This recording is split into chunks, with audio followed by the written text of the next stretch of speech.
নমস্কাৰ সকলোকে স্বাগতম মোৰ ইউটিউব চেনেল সুৰভি ব্লগলৈ। আজি তাৰমানে এটা সাংঘাতিক কথা হ'ল। সাংঘাতিক কথাটো তাৰমানে কি হৈছে মই আপোনালোকক কৈ আছোঁ।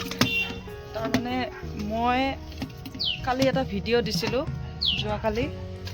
যোৱাকালি ভিডিঅ'টো তাৰমানে নাজানো আৰু মই নিজৰ হিচাপত মই কি কৰোঁ কি নকৰোঁ সেইটো হিচাপে দিছিলোঁ।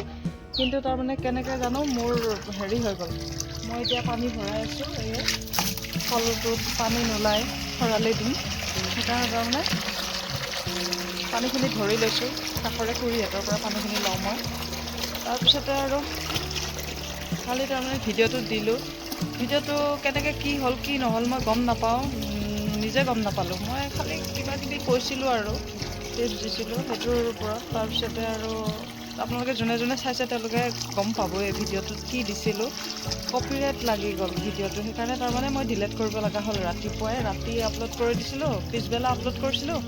তাৰপিছত ৰাতিপুৱা উঠি চাওঁ যে কপিৰাইট লাগি আছে, সেইকাৰণে তাৰমানে ভিডিঅ'টো মোৰ ডিলিট কৰিব লগা হ'ল। তাৰ কাৰণে বাৰু মই দুখিত। আৰু আমি চুলি কাটিব গৈ আছোঁ। বাবাৰ চুলি দেখিছেনে একদম পূৰা লম্বা হৈ গৈছে। চুলিখিনি কাটাই লৈ আহোঁ চেলুনৰ পৰা। ৰাস্তাটো পাৰ হ'ব লাগিব, ৰাস্তাটো পাৰ হৈকে চেলুনখন ইয়াতে এইয়া।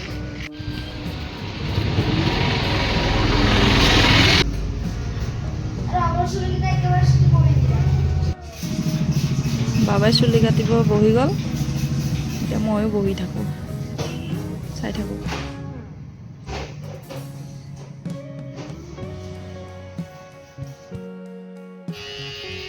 মই ইয়াতে ধুনীয়া কৰি চেয়াৰখনত বহি লৈছোঁ আৰামছে, আৰু এইফালে বাবাই চুলি কাটি আছে।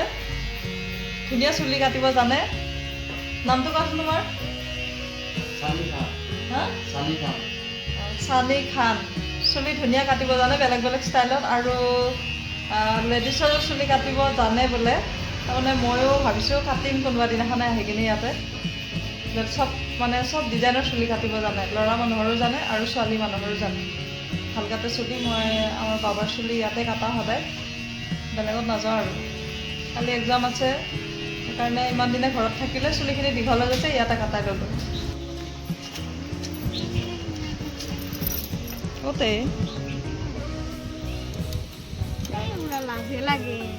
চুলি কাটি আহি গ'ল, এইফালে কাটিছে।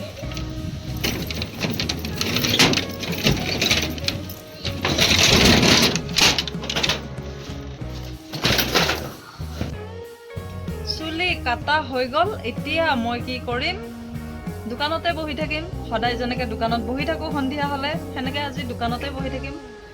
আৰু আপোনালোকৰ ভিডিঅ' চাই কেনেকুৱা লাগিল, বেছি দীঘলীয়া কৰা নাই বাৰু ভিডিঅ'টো, তথাপিতো কেনেকুৱা লাগিল চাই কিনে আপোনালোকে কমেণ্ট কৰি জনাব, আৰু লাইক কৰিব, শ্বেয়াৰ কৰিব, চেনেলটো ছাবস্ক্ৰাইব কৰিব।